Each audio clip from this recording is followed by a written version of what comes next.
Welcome to Mach 10 Sports in this January 1st, 2024 episode. Happy New Year to everybody. I appreciate having this opportunity to join the SEC Unfiltered family here. This episode, remember, is powered by SEC Unfiltered. I am Dave Shumate, the host of Mach 10 Sports. Like I said, this episode powered by SEC Unfiltered. I do my shows on my own YouTube channel, Mach 10 Sports, just introducing before we get into the episode. Every Monday and Thursday, 7 p.m. Central Standard Time Zone. We cover all things SEC football, SEC basketball, and SEC baseball. We're in one of my favorite months of the year. I mean, obviously, we got all the great games today. We got the three SEC matchups today in the bowl games. We're getting close to conference basketball season. We're about less than a week away from conference play starting. Baseball just around the corner. February, we're going to be starting some winter ball here soon. That'll be fun.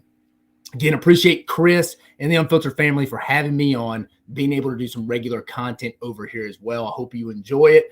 But a little background on me, but I worked in college football for 10 years, all on the player personnel recruiting side of things. Worked at 4 different SEC schools, at Alabama as a student, University of Georgia, Auburn University, and Texas A&M University, along with some stops at Kansas and UCF as well.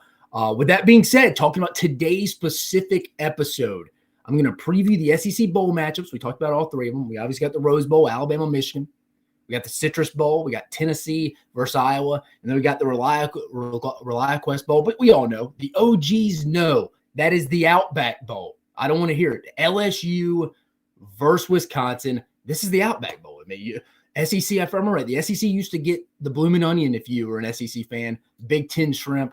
You got to go Bloomin' Onion. I know it's unhealthy, but you got to go with that. We'll discuss those. Also, disappointing finish for Hugh Freeze and the boys down on the Plains in the first year. Finished the season with a 3-game losing streak. Could have obviously had the Alabama game, but we will look. I'll kind of tell you what I think that overall direction of the program is and how I thought the first year went. And then I talked to some SEC coaches just through via text about the iPad situation out in California with the Exos Catapult Network and got their thoughts on the players not being able to use their iPads. In case you missed it, both Alabama and Michigan came out and said they didn't trust, I guess, the security or the networking from Exos Catapult. If you don't know what Exos Catapult is, that's where most teams keep their film database. Now, I'd heard from a buddy at A&M right when all this Connor Stallion stuff came out. They heard Michigan may have been doing that. Now, I'm not putting that out there, but there were some murmurs out there about that stuff. But we'll keep you going on that, but I will bring that up. Just wanted to touch base. One's a pretty famous coach that over at Georgia, just their thoughts on that and how that could affect preparation for Alabama's players and Michigan's players as well, not being able to use their individual iPads like they're probably accustomed to using. Then, like I mentioned, we are less than a week away from conference play starting on the hardwood. Wanted to give you my thoughts on where I think every team is heading into conference play. But let's get to it. First things first, the Rose Bowl. Wanted to preview this matchup. First. Alabama versus Michigan. The 5 p.m. Eastern Standard Time Zone ESPN kickoff. Setting the tone for you. First, could we have gotten a more romantic matchup? The Rose Bowl itself, I mean, Alabama's fight song, remember the Rose Bowl will win then. Alabama discusses the Rose Bowl from the time when they went out there in the 20s in their fight song. Last time Alabama was out in Pasadena, they won the national championship in 2009 versus Texas. So Alabama has some history there. Michigan, obvious, the Big Ten ties. This will be their 21st Rose Bowl after today's matchup. It's the maize and blue, the crimson and white, 2 blue bloods with, call me crazy, we got 2 Hall of Fame coaches going at it for a chance to play in the national championship. I mentioned Jim Harbaugh, Nick Saban, a true made-for-TV matchup. This is also, it's crazy to think about, Alabama's first time as an underdog in a non-SEC against a non-SEC team since 2008. Let me repeat myself. This is the first time Alabama has been an underdog in a non-conference game against a non-SEC team since 2008 against Clemson. If you remember that was Nick Saban's second season. That was right when they started all these neutral sites matchups. Clemson, I think, was preseason top 10 going into that. They had remember Daquan Bowers was the number 1 overall player in the country at defensive end. They had CJ Spiller. I forget what the other running back's name for Clemson they had that year. And then they had Cullen Harper, is that the quarterback for Clemson then? They had some guys. Clemson was preseason top 10. And I think that game, people talk about the blackout game for Georgia for Alabama, setting the tone for the Alabama dynasty as it is right now through Nick Saban through 17 seasons. But I think that game set the tone. But that was the last time Alabama was an underdog heading into a non-conference game. That changes. They are a 1.5 point underdog as we stand in this moment. Personally, I think this is the best semifinal matchup of the 14 playoff era, especially when you factor in the storylines of this game. First, Michigan with all the NCAA stuff surrounding the program, and Jim Harbaugh leaving on the table the 10-year reported $125 million contract Michigan's offered him. Could he be in the NFL next year? Just hired a new agent. Yeah, some things are leaning that way. Then there's some rumors. I mean, I was looking last night. You had Barrett Salee and I think Dennis Dodd on CBS talking about maybe this is Nick Saban and Jim Harbaugh's last game, and they're referring to Nick Saban maybe hanging it up after this year. Maybe Nick Saban retired. I'm not totally bought into that, but it wouldn't be crazy. I mean, what else does the guy have to prove? Not saying that's going to happen. I haven't heard any of that. That's just wouldn't be the craziest thing. And then from a seeding standpoint, the number 1 seed has won 7 out of the 9 times this has been played. The 1 seed has beaten the 4 seed. Not real shocking, but Alabama's been a part of one of the 4 seeds beating the 1 seed when they beat Clemson back in 2017. Alabama was the 4 seed. Clemson was the 1 seed. Really just a lot to take in when we are previewing this game, guys. Again, appreciate you joining us. Going to continue to bring this to you. But let's start off with Michigan. Michigan, the Wolverines, 13-0, Big Ten champs. Went and watched most of their games, really locked into about 8, but really dug deep on the Ohio State, Penn State, Maryland, and Iowa game. I noticed it's a very sound and deep football team. I don't think people understand how deep this team is. I'll show you Mel Kiper's top 10 at each position as we keep going through a little bit more in this preview. But it's a senior-led team. They've endured a lot this year. We talked about it. They hadn't been out with Jim Harbaugh for about half the season, it feels like. Just a lot of stuff going on. Obviously, the Connor Stallions stuff. It's been a lot, but it's a veteran team. This is their 3rd straight playoff appearance, 3rd straight Big Ten title game. But I mentioned they're a disciplined team. I mean, it's proved it. 38 penalties all season. That's nuts. 38 penalties. Alabama had that for the first 4 or 5 games. That's 19th in the country for Jim Harbaugh and his team. They've only committed 5 turnovers. That's a disciplined, older veteran squad right there. There's no ifs, ands, or buts about it. They're going to do what they do, and they're going to do it at an efficient level. They've also only trailed for 23 minutes for the entire season in a 13-game season. That is nuts. Some will bash Jim Harbaugh. I think he's a future NFL Hall of Fame future Hall of Fame coach. I mean, been doing a Super Bowl in the NFL. Has turned his alma mater at Michigan completely around. It's just a program that is committed to what they want to do. They're not going to change that. Now, offensively, this is a team that works primarily out of 12 personnel. If you don't know what that is, 12 personnel. It's 1 running back, 2 tight ends, 2 receivers. That's 40% of the time they're going to be in that personnel grouping. From a personnel standpoint, from a player standpoint, I would say their top 5 players from going back and watching it is obviously quarterback J.J. McCarthy, winner. Guy's 25-1 as a starter. I like defensive tackle Chris Jenkins as well. He's going to go high in the draft. Linebacker Junior Colson, stand-up backer, can play inside the box, can line up on the edges. A pass rusher, Mel Kiper likes him as well. Then I like running back Blake Corum. Runs with a good forward lean, always falls forward for 2 to 3 yards after. I like him. Then Roman Wilson, a technician, older veteran guy. You're not going to go watch him and be like, wow. But the guy he understands leverage and how defensive backs are trying to play him. Now, this will be the best group of defensive backs he has played all year with Kool-Aid McKinstry, Terrion Arnold. So that'll be key. But I do like that veteran core. Then obviously you got Barner, and then you got Colson Loveland out there at the tight end positions. That'll be weapons as well. And I'll say this. I do think, call me crazy. I do think Michigan has the highest floor out of all 4 of these teams in the college football playoff. And by the way, I think this is the best college football playoff we've had since it started. I think all 4 teams could legitimately make a case to win it all. I don't think you could say that every year. But I think Michigan probably has the lowest ceiling, highest floor, if that makes sense. I think you know what you're going to get with them because they're so efficient at what they do and how they're just running. They'll run. They'll run a play on first down, incomplete, 2nd and 10. They'll go run it again just to try to stay ahead of the sticks to get in a manageable. And we'll get into 3rd down percentages here for Michigan in a minute. But I think just the floor is high because you know what you're going to get with them. But I think if these other 3 teams between Alabama, Texas, and Washington are playing their best, I think they're better than Michigan. And we'll talk about that. Can Michigan beat Alabama if Alabama's playing their best? That's one of the keys as well. Next, moving on. Alabama, the 12-1 SEC champs, Their lone loss to the Texas Longhorns, week 2 at Bryant-Denny Stadium by 10. Obviously an improved unit from September. Could be the most improved team in the country. You could make a case. But at the very beginning of the year, very inconsistent, very highly penalized team, taking a bunch of sacks. A lot of that was on the offensive line. A lot of that was on Jalen Milroe for holding the football too long. Very boom or bust, still a little bit like that. Big play offense for the majority of the season.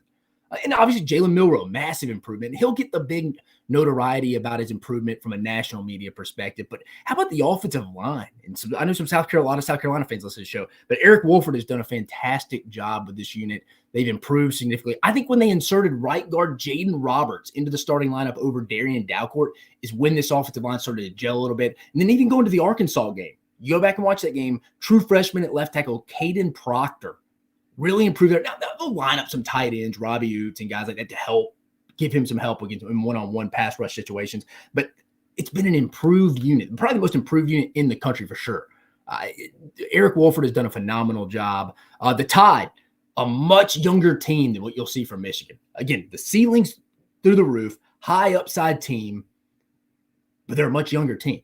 Bama will obviously roll in this matchup with the more talented roster from top to bottom. I'm going to read it to you right now. From a quarterback standpoint, Mel Kiper has J.J. McCarthy, the Michigan quarterback, coming in at 4th, behind Jaden Daniels, Drake May, and Caleb Williams.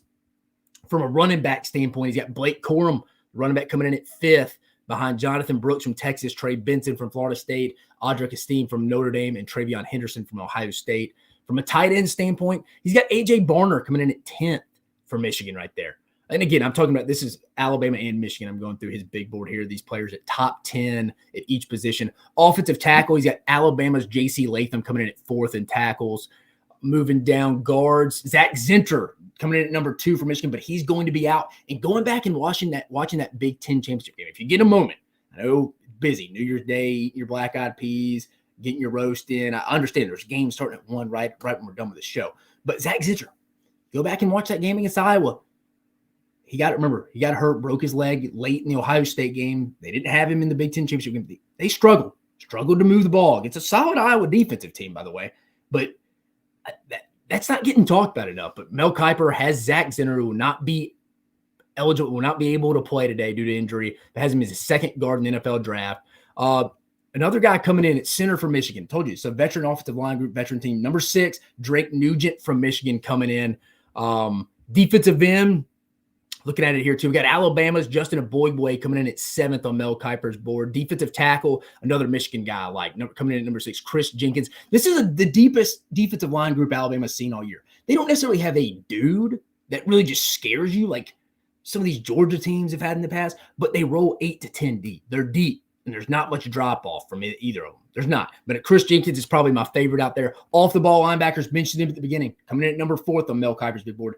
Junior Colson for Michigan. Also coming at number 3 off the ball linebacker is Deontay Lawson. He's the big shot caller. He sets that defense up. Alabama's inside linebackers have improved tremendously. And I mean, that's another credit to inside linebackers coach who came over from Liberty, Robert Balla. Done a fantastic job with that inside linebacker group. That was a group in the past 2 or 3 years, and this is not bashing Pete Golden for Ole Miss fans out there. Just never felt a lot of improvement, not a lot of depth. I mean, Alabama goes Deontay Lawson, Trez Marshall, Jahad Campbell. You like those guys. You feel confident there's not much drop-off in those 3 guys. Continue to go all outside linebackers. Alabama's Chris Braswell out there as well. Dallas Turner. Alabama's got 2 of the top 3 guys on Kiper's board. Corners, Kool-Aid McKinstry coming in at 3. Terry and Arnold coming in at 5. I told you this will be the best secondary that Michigan's faced. So it'll be interesting to see how Cornelius Johnson and Roman Wilson handle that. That'll be interesting to see from that standpoint. Safeties, you got neither team's got anybody. And then kickers and punters, which will be key because Michigan is a big field position team. They lead the country in starting field position at 35. We'll talk about that in a minute. But Alabama's Will Reichard, the all-time leading scorer in college football history. Will Reichard coming in at number 4 in Mel Kiper's kickers and punters. And then from a recruiting standpoint, per the On3 player rankings, Bama leads Michigan in top 100 recruits 55-14. Alabama has 55 top 100 recruits on the roster. Michigan has 14. That's from the classes from 2019 to 22. So those will be the classes that are currently playing today, that are currently on Michigan and Alabama's rosters. When it comes to 5 stars, Still on the same roster. Bama leads 14-1. Bama has 14 5-stars to Michigan's 1. Of those 5 stars, 5 are freshmen. So realistically, when you were talking about true contributors to this year's team, it's 8-1 Alabama in 5 stars. Those 8 names, you'll be familiar with them if you watched Alabama this year. Offensive tackle J.C. Latham, edge rusher Dallas Turner, corner Kool-Aid McKinstry, linebacker Jihad Campbell, offensive lineman Tyler Booker, offensive tackle Caden Proctor, and then true freshman All-American safety Caleb Downs. Those are the 8 5-stars on the Alabama roster. But when you boil it down, this isn't your typical Alabama team. They're not as just – they haven't had that dominant, complete performance this year. Does that happen today? Maybe. I just don't know. Or do you get the performance against Arkansas and Auburn?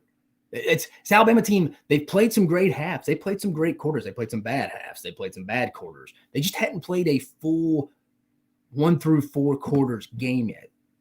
Do they have it? Are they consistent enough to do that?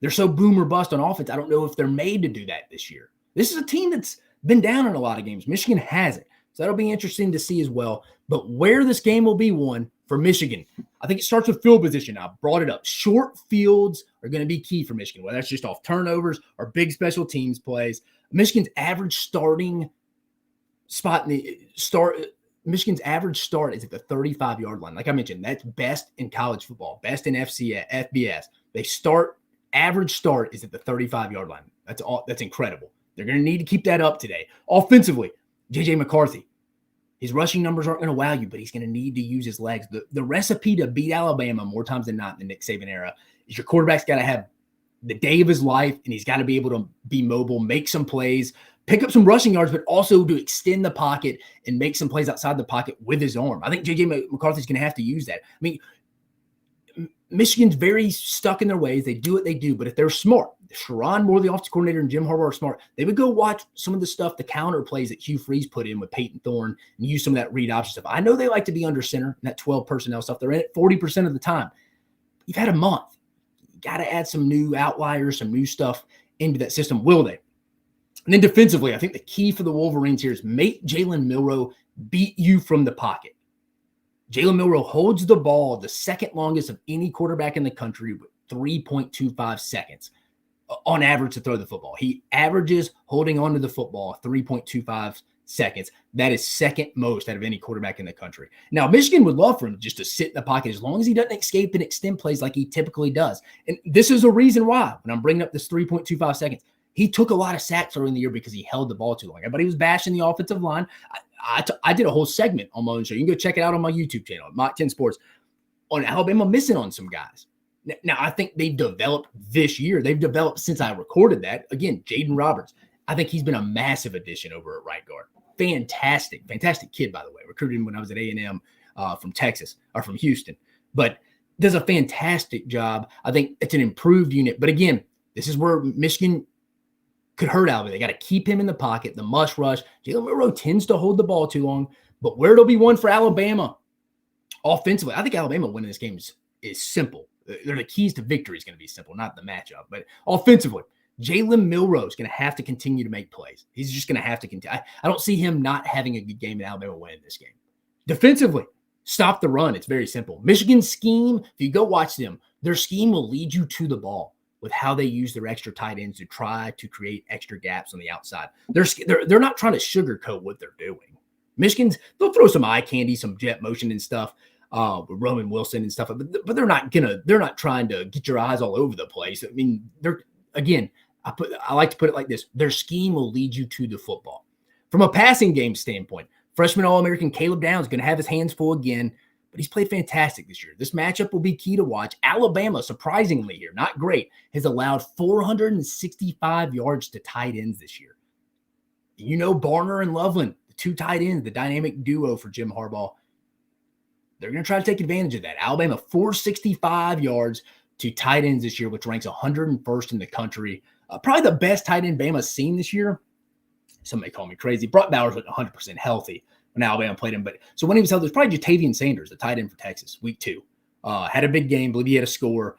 Michigan's going to want to make their money in the passing game off play action in between the hashes. Alabama hadn't seen a lot of that this year. Where Michigan really likes to throw between those hashes. So Caleb Downs, maybe even Malachi Moore. It'll be interesting to see what happens there. So that'll be key. But it's prediction time, guys. It's finally here. I think this is the best semifinal matchup we have had. I loved breaking down this matchup, but I think Bama's going to play well. They've had a month to prepare.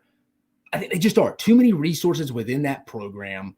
I think Nick Saban, like Kevin Steele mentioned at the press conference, when the coordinators get to talk twice a year, at the beginning of the year and at the end of the year, he mentioned Nick Saban's the best at taking away your best option offensively in multiple different ways. They just don't throw one thing at you. They mix it up, but still taking away that strength.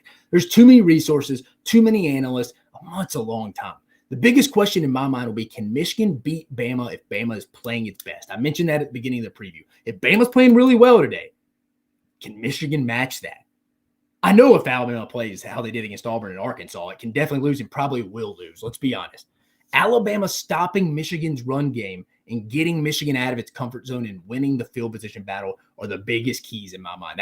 That starting at the 35 or better for Michigan, that will be key. Whether Michigan's getting short fields off Jalen Milroe turnovers or fumbles by anybody, Jason McClellan, Roydell Williams, Jan Miller, whoever it may be.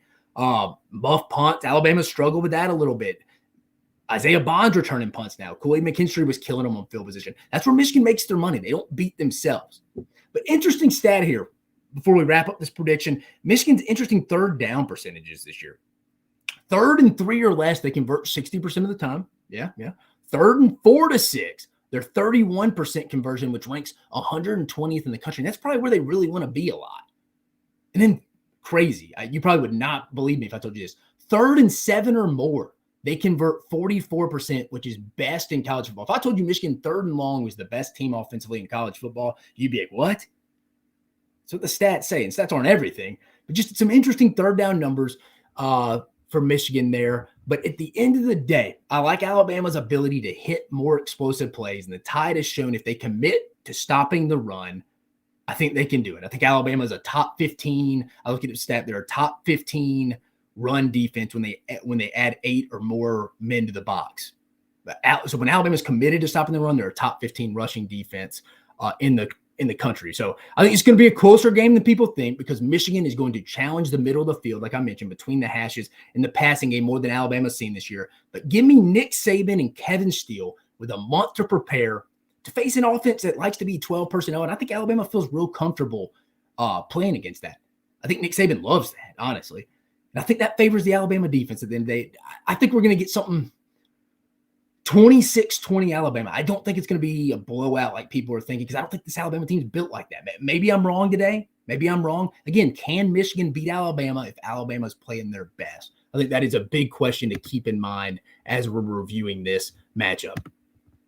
But yeah, Alabama getting the 26-20 match, 26-20 win in the Rose Bowl. Moving on to the Cheez-It Citrus Bowl. Texas versus Michigan. Currently, Tennessee favored by 5.5, according to DraftKings. Records: Tennessee 8-4 with losses to Florida, Alabama, Missouri, and Georgia. Iowa comes in at 10-3 with losses to Penn State, Minnesota, and Michigan. We mentioned in the Big 10 title game. The Nico Amalave era has began.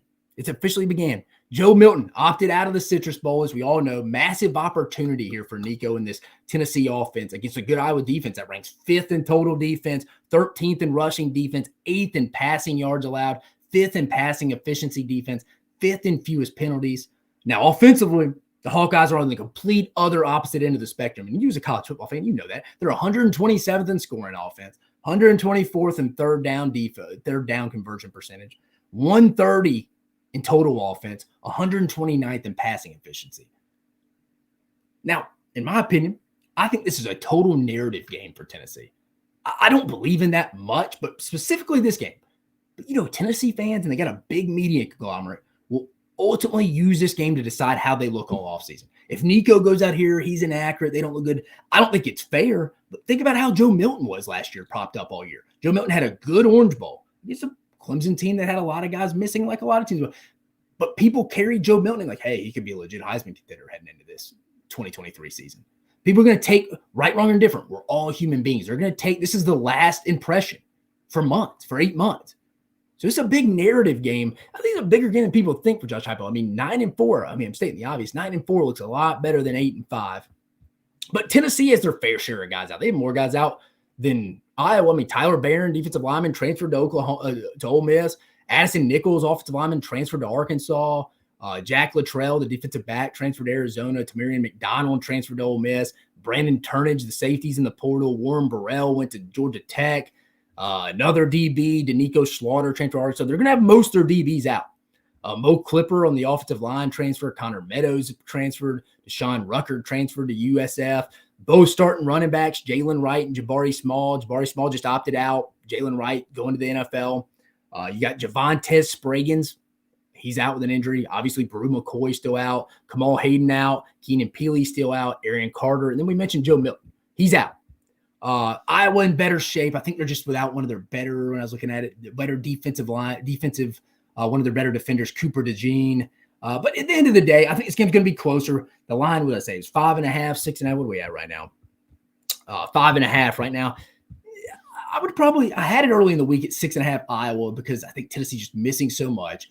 I think Nico's going to be great, but first real start against a good Iowa defense. Now, I think they're going to see a new athlete out there, but Tennessee's missing a lot of their guys. I think Tennessee gets a close win here. I would take the points with Iowa. Give me Tennessee 20-17, getting a much-needed win, similar to how Auburn kind of needed it. Not kind of, they needed it in the Music City Bowl against Maryland and couldn't get it done. We'll talk about that in a minute. But I think Tennessee's similar in that boat, but I think it's closer than Tennessee fans and people want it to be. Give me Tennessee in a lower scoring affair. I think the over-under, the game point total in this is like 35-36. But give me Tennessee 20-17 to finish the year 9-4 and get that Citrus Bowl win. Next, the ReliaQuest Bowl. The OGs know it. It is the Outback Bowl. We're still going to call it the Outback Bowl. But LSU versus Wisconsin. Current line, LSU favored by 9 according to DraftKings. Records coming in. LSU 9-3 with losses to Florida State, Ole Miss, and Alabama. Wisconsin, the Badgers, Luke Fickell's first season coming in 7-5 with losses to Washington State, Iowa, Ohio State, Indiana, and Northwestern. LSU, another team that gets a look just like Tennessee at their future quarterback. Heisman winner Jaden Daniels has opted out. Crazy stat I heard today. I posted it on Twitter. Jaden Daniels is the first Heisman winner to voluntarily opt out of the bowl game. It's wild to think about. You're like, no way. Well, you got to think Lamar Jackson won it when he was underclassman, so he had to play in it. And the rest of them have all been upperclassmen that just decided to opt out or weren't in the playoffs. You hadn't had a lot of quarterbacks that hadn't really been in the playoffs.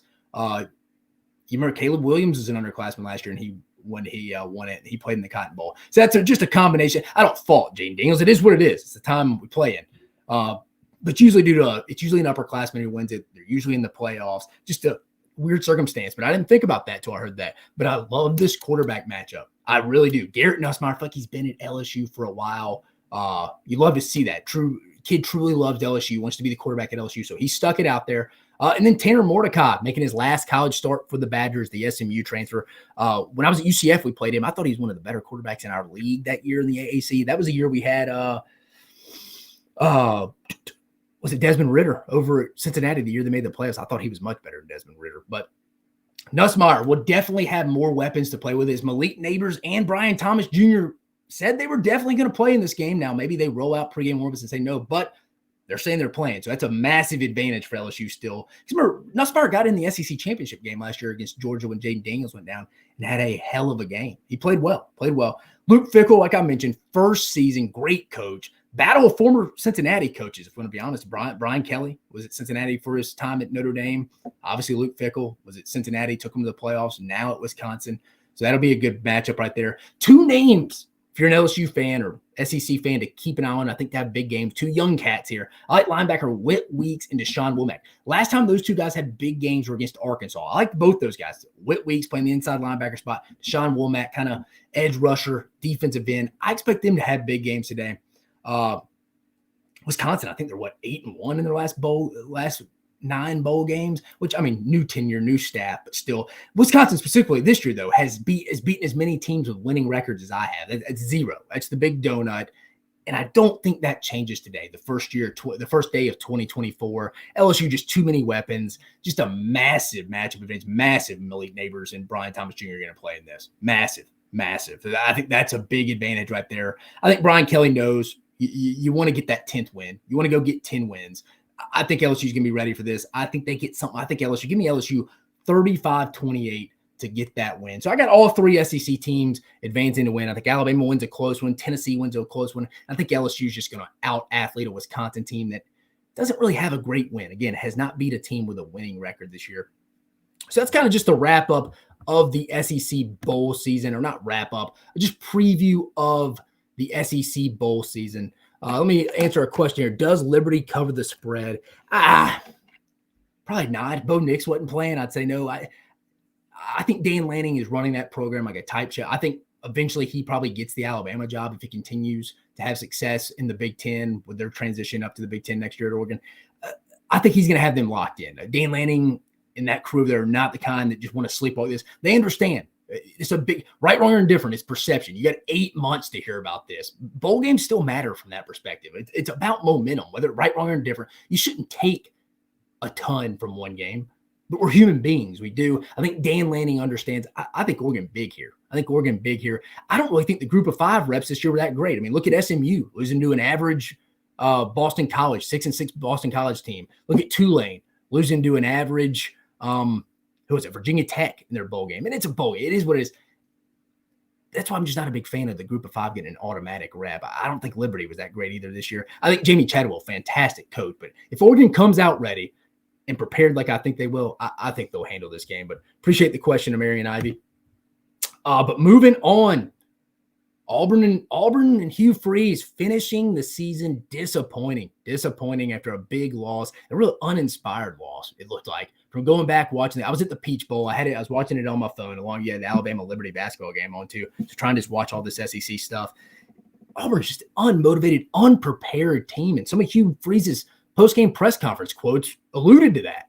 But Hugh Freeze's first season did not go as well as many expected, including myself and even Hugh Freeze himself. Quote from Hugh Freeze here, post-game press conference. I don't think I did a very good job in a lot of areas, Freeze says. We're going to improve the roster and all that, but we still could have gotten more out of this season. Auburn finished 6-7 overall, ended the year on a 3-game losing streak. Remember the whipping they took from New Mexico State. Excuse me. Heartbreaking loss to Alabama, and then this debacle. I had Auburn going into the year 7-5. I thought it was a very manageable schedule. And a lot of the 7-5 I had was because of their schedule. And think about it. Cal was their out-of-conference game they didn't look great in, and it was early. But they drew Vanderbilt out of the East. Obviously, they played Georgia and Alabama well. But who was Auburn's best win? When you really break it down, who was their best win?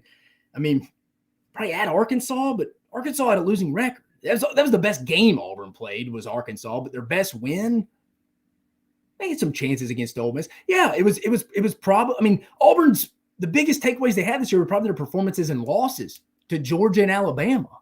They didn't really rack up any big win, and I thought this was a very manageable schedule. I thought Auburn was going to have 7 wins going into the Iron Bowl against Alabama. Yeah, I think it's a disappointment. They did not beat an FBS team with a winning record this season. I mean, it's fair to say, and I think Hugh Freeze would tell you, he underachieved this year. But I think it's also fair to say he underachieved this year, but I think he has Auburn going in the right direction. Look at his recruiting class. He's going to recruit there. I mean, he even stated he didn't really prepare that much till this week for this bowl game because he was focusing on recruiting. Now, Hugh Freeze has been in the SEC before. He knows you got to be able to multitask and do both. You're essentially a CEO of $1 million company if you're an SEC football coach right now running an SEC program. You got to be able to multitask. I don't believe the crap of you not preparing offensively with that showing against Maryland, which was embarrassing. And the defense wasn't great either. But it looked like the team didn't want to be there, lack of motivation. I know they were missing some guys, but everybody is. But from a Hugh Freeze standpoint, I'm not ready to say he's a champion. They're going to win a championship. He even go back to Ole Miss, they lose a game every year. A game or two. Hugh Freeze loses a game or two. He should win every year. He does. Now, I'm not just all over this just because of the result of yesterday. Now, 2 days ago. But I think this was a game Hugh Freeze should have taken more serious. And after listening to his press conference, he didn't. There's a big difference. And again, like I mentioned with Tennessee, a big difference between 9-4 and 8-5. For Auburn, big difference between going 7-6, 6-7. It's just one game, but it just sounds so much better. Just the lack of preparation kills me. I mean, here's the quote right here. Quote from Hugh Freeze. Well, obviously, I didn't feel like it was an effective one, talking about his offensive game plan. I didn't get too involved in it for the most part until this week because of recruiting and really wanted to kind of evaluate everything about our program. Look, I know this isn't a playoff game or a college football playoff or the college football playoff bowl, but a winning record was on the line, and that is massive. That is massive. Also, Maryland was out their best player, Talia Tagovailoa. Like, what are we doing here? Like, this was a game Auburn definitely should have won. I had a lot of confidence in this game. I was fired up about this game if Talia was going to play. But then when he announced he wasn't going to play, I was like, oh, Auburn should win this. But just very disappointing to have a losing record with that schedule. I mean, you should have won 8 games after a bowl. Now, I know he invested a lot of time in recruiting, and his first true high school class was awesome. But if he knows you got to be able to commit time to both recruiting and running your organization at this level. I also hear from talking to people over the building, one of my good buddies over there, they really like Peyton Thorne and think he's their guy heading into next year at the quarterback position. Call me crazy, which I don't. I think most people probably agree with me here. And maybe I'm wrong. But I don't see Auburn hitting its full potential with Thorne at the helm next year. I don't think their schedule's overly difficult. I don't think their first 5 or 6 games are at home, just off the top of my head without going back to look at it in 24.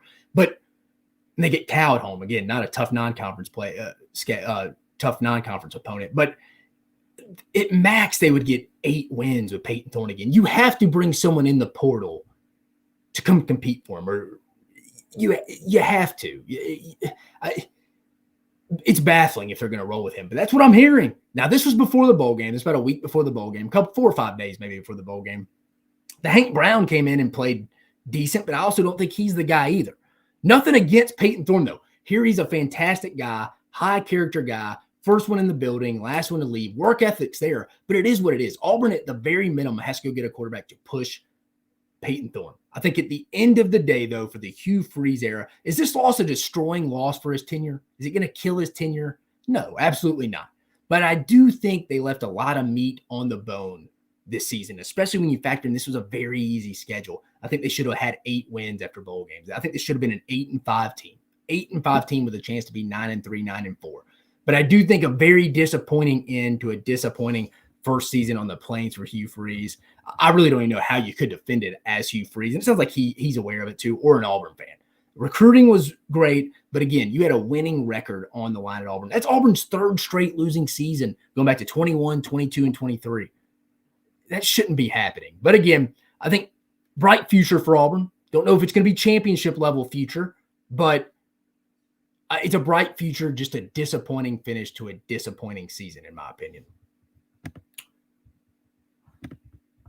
And heading over to the hardwood, again, I mentioned we were going to talk about it. We're less than a week away. I'll actually be there for the first. I'll actually be at the Alabama-Vanderbilt game because I'll be at the AFCA, the college coaches, football coaches convention in Nashville because I sell a recruiting product, QuickU. So we sell it to a lot of our programs. We have about half the SEC. I know that's off topic, but we'll be there. So I'll actually be there flying in early to be at that first Alabama-Vanderbilt game at Memorial Coliseum. So we'll have boots on the ground there. Less than a week away. Saturday is when conference play starts. I believe we only have 2 more non-conference matchups. I think Tennessee hosts Norfolk State and Auburn host Penn, I think, on Tuesday before it's wide open league play. No more Big 12 SEC challenge in the middle of league play. It's straight league play until March.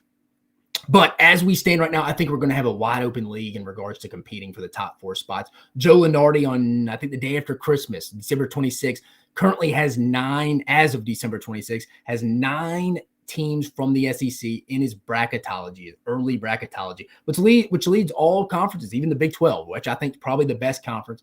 He has Tennessee as a 2 seed right now, Kentucky is a 4 seed, Auburn a 5 seed, Alabama a 6 seed, and Texas A&M a 6 seed, Ole Miss a 7 seed, Florida a 10 seed, Mississippi State a 10 seed, and South Carolina 11 seed. I think you add one more in there in that mix. So what do you got? You got 1, 2, 3, 4, 5, 6, 7, 8, 9. You throw 10. I think you throw 10 teams competing for NCAA bids this year. Because I think you got to throw in Arkansas, which the net ranking for them right now is awful at 89th. They have a lot of work to do. And those 10 teams, I think, are competing for that spot. But the conference isn't going to get 10 teams. I don't even think it's going to get 9, but I think those are the 10 teams that are going to be competing for bids from the SEC heading to conference play. Maybe even throw Georgia in there. They don't really have any terrible losses, have some solid wins against Wake and Georgia Tech, but they're 101 in net right now. It's a lot to come back from. Maybe with a really good showing, similar to maybe Texas A&M's last year conference play, but doubtful. I think 8 is the realistic number. I think Tennessee, Kentucky, Auburn, Alabama, and Texas A&M, throw in Ole Miss, are all in great shape to make the tournament right now. And some people may think Ole Miss undefeated. They're definitely in. You'll see in a minute. Their net rankings not great right now, but Ole Miss is in right now. I think if the tournament ended today just from non-con play, you'd have Tennessee, Kentucky, Auburn, Alabama, Texas A&M, and Ole Miss in the tournament. And South Carolina. I think you'd have 7 in the tournament feeling pretty good about themselves. I still think Ole Miss takes somewhat a step back when we get into the thick of conference play, but their non-conference performance, unbelievable. Great win against Memphis. I thought it was a solid win on the road against UCF, against a solid Big 12 team. But Ole Miss would be a safe bet to get in. But I think teams, I mentioned South Carolina, I think they're in right now. But I think teams like Mississippi State, Florida, and the Gamecocks need good showings over the next 2 months in conference play. From a net ranking standpoint, in order, Alabama, with 5 losses, comes in at number 5 in the net rankings, the highest rating in the SEC. First 4, I always like to look in 4-game increments in conference play in basketball. I know it's an 18-game schedule, and the math that never equal out to come out to 4 probably really should be 3, but I like to do the 4. Alabama, their first 4 games at Vandy, South Carolina at home, at Mississippi State, and Missouri at home. That's manageable. They should expect to be 3-1. That should be the goal. They should beat Vanderbilt on the road. Vanderbilt's terrible this year. Jerry Stackhouse team, a lot of injuries, but just not getting any better. South Carolina, very much improved team. Love Meechie Johnson. I think BJ Mack is going to be a player we hear about a lot in the league. I know South Carolina fans are interesting to him, but Alabama at home should win that. At Mississippi State on Saturday night, a bunch of people will be at that. That'll be a difficult matchup. And then Missouri at home, Bama should be 3-1. Tennessee comes up next in the net rankings at number 6. Their first 4 conference games. Ole Miss at home, at Mississippi State, at Georgia, and Florida at home. I mean, Tennessee could easily be staring at 4-0, bare minimum 3-1, but I think realistically they need to be 4-0. That at Mississippi State game is the tricky one for them. But other than that, I think they should beat Ole Miss at home. Ole Miss improved team. At Georgia could be sneaky after that Mississippi State game, but I think 3-1, 4-0 is realistic. Auburn next at number 13th in the net rankings. They open up at Arkansas, Texas A&M at home, LSU at home, and at Vandy. That has 3-1 written all over it. But they're going to face an Arkansas team that is hungry to open up conference play on that Saturday.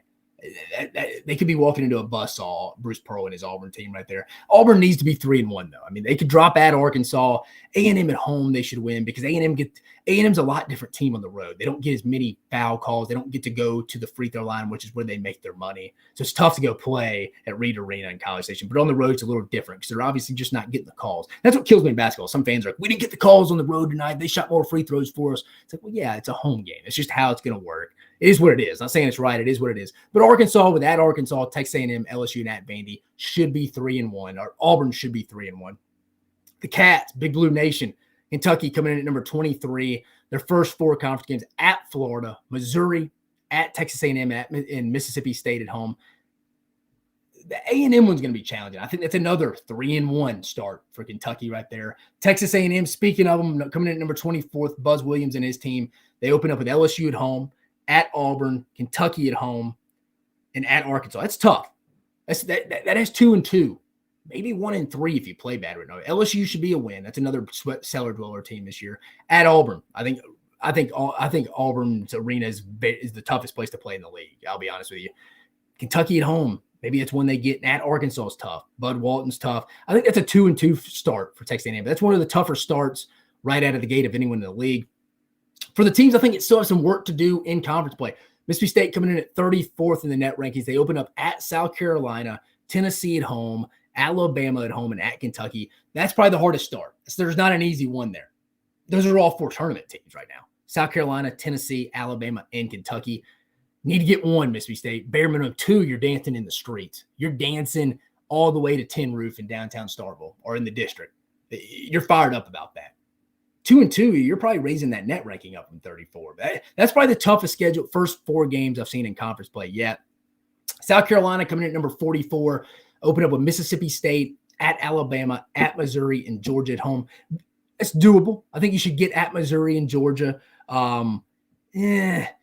Mississippi State, I think that's a big opening game for both teams, honestly. South Carolina needs it at home at the Colonial Center. Mississippi State needs it as well with Tolu Smith, their big man, one of the best big men. one of the best big men in the SEC, coming off a foot injury early in the season. How do they look there?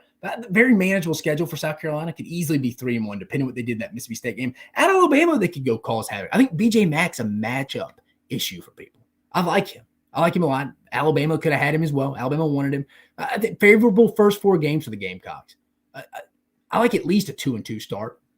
Florida, Todd Golden's team coming in at number 47th in the net rankings. They open up with Kentucky, at Ole Miss, Arkansas, and at Tennessee.